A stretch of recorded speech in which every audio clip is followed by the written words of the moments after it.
एक गांव में एक नाई रहता था। उसका नाम था रघु। गांव के लोगों के बाल काटना, उनकी दाढ़ी बनाना, मालिश करना, ये रघु का काम था।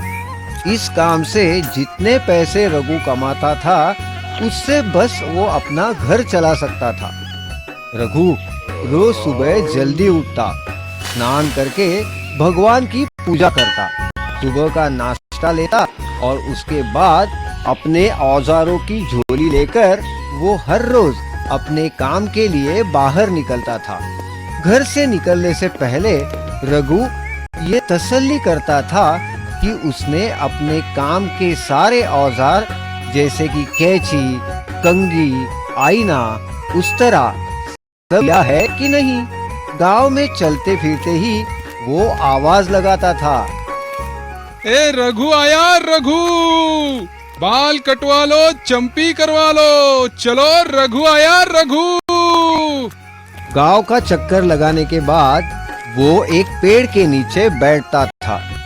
आने जाने वाले लोग और गांव वाले पेड़ के नीचे ही रघु से अपनी हजामत करवा लेते थे।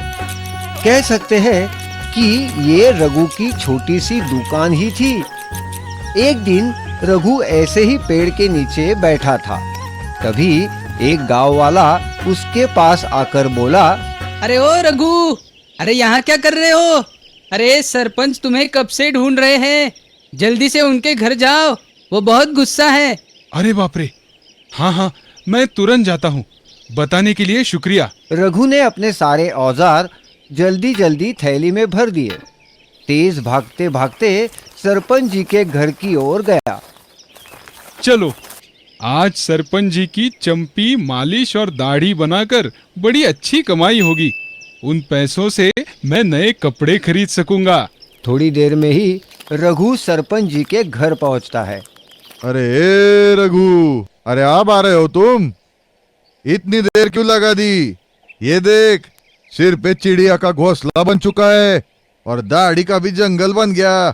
चल, हाथ चला, जल्दी जल्दी चल। सरपंच जी का गुस्सा देख के रघु डर गया और उसने झट से सरपंच जी के बाल काटना शुरू कर दिया। ए रघु, पता है ना तुझे, बाल काटते हुए और दाढ़ी बनाते हुए मूंछ को धक्का नहीं लगना चाहिए, और अगर कुछ गलत हुआ तब तेरी खैर नहीं, बिल्कुल समझ गया ना? अरे नहीं, आपकी मूंछों को कैसे कुछ होने दूंगा, आप निश्चिंत रहिए। सरपंच जी के बाल काटने के बाद रघु ने उनकी दाढ़ी बनाना शुरू किया। जब वो दाढ़ी बना रहा था, एक मच्छर उसके कान के करीब आया और मच्छर ने रघु को जोर से काटा।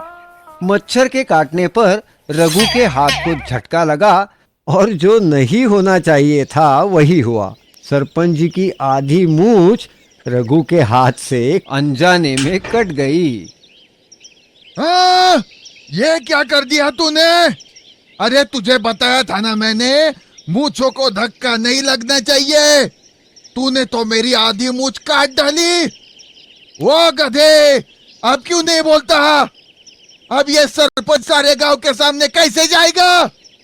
अरे नहीं सरपंच जी, मुझसे गलती हो गई, मैंने जानबूझकर नहीं काटी आपकी मूंछ, सच में। अरे गलती से हुआ हो या जानबूझकर, इससे क्या फर्क पड़ता है? मूंछ तो गई ना मेरी, तुरंत वापस थोड़ी आएगी। तू रुक, तेरी आज छिक्का भर लेता हूँ इधर। हाँ, डरे हुए रघु ने झट से अपने सारे औजार थैली में डाल दिए और वो वहां से भाग गया। सरपंच भी लाठी लेके उसके पीछे पड़ गए। भागते भागते रघु एक पत्थर से टकराया और उसके सारे औजार जमीन पे गिर गए। उसके थैली में जो आईना था वो तो थैली के अंदर ही टूट गया। रघु ने सारे औजार फिर से उठाए, कैसे तैसे थैली में भरे और फिर से भागने लगा। भागते भागते रघु जंगल की ओर गया। जंगल में एक बड़े से पेड़ पर चढ़ के बैठ गया। सरपंच बुढ़ापे की वजह से रघु का लगातार पीछा नहीं कर सके, पर जब वो जंगल पहुंचे तो उन्हें रघु मिला ही नहीं। अरे रघु, किधर छुप के बैठा है? अभी के अभी इधर आ, दिखाता हूं मैं तुझे। मैं तुम्हें ढूंढ लूंगा। अरे कहाँ जाएगा रे? अभी छुप कर बैठोगे, लेकिन कभी तो गांव वापस आओगे ना। तब दिखाता हूँ इस सरपंच की ताकत। तुझे बहुत पीटूंगा। जाओगे कहाँ? बहुत देर इंतजार करने के बाद गुस्से से सरपंच जी जंगल से चले गए।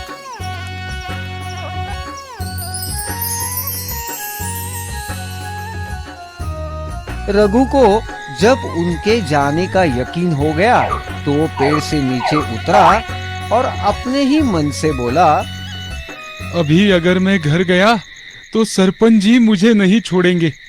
इससे अच्छा है कि मैं आज रात जंगल में ही रह लेता हूँ और कल सुबह उनके पास जाकर माफी मांगता हूँ। कल तक उनका गुस्सा भी शांत हो जाएगा। जिस पेड़ पे रघु बैठा था वो एक भूत का घर था। उस वक्त भूत बड़ी गहरी नींद में सो रहा था। कुछ ही देर में भूत की नींद खुली और अपने घर में साधारण मनुष्य को देखते ही भूत गुस्सा हो गया। तुरंत ही भूत रघु के सामने आया। कौन हो तुम और मेरे घर में कैसे आए? अब मैं तुम्हें खत्म कर देता हूँ। वैसे भी मुझे बहुत भूख लगी है।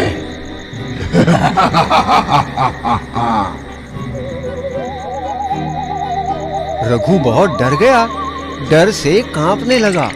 लेकिन उसने सोचा कि भूत मुझे मारेगा, ये बात तो पक्की है। इसका मतलब मैं जरूर मरूंगा।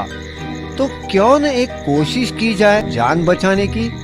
फिर रघु ने खुद को संभाला, एक बढ़िया युक्ति सोच ली और भूत से पूछा, ऐसा लगता है शायद तुमने मुझे पहचाना नहीं। मैं यूं ही नहीं आया यहाँ। मैं हर रोज रात होते ही जंगल आता हूँ और मेरी थैली में भूतों को कैद करता हूँ। मुझे क्या पागल समझा है तूने? तुम कुछ भी कहोगे और मैं मान जाऊंगा। क्या तुम्हें मेरी बात ठीक नहीं लगती? चलो कोई बात नहीं, लेकिन मेरी एक विनती है तुमसे। बस एक बार मेरी इस थैली में झांक कर देखो, फिर तुम चाहो तो मुझे खा लो। उसमें क्या बड़ी बात है? मैं तो भूत हूँ, भूत। मुझे कोई कुछ भी नहीं कर सकता।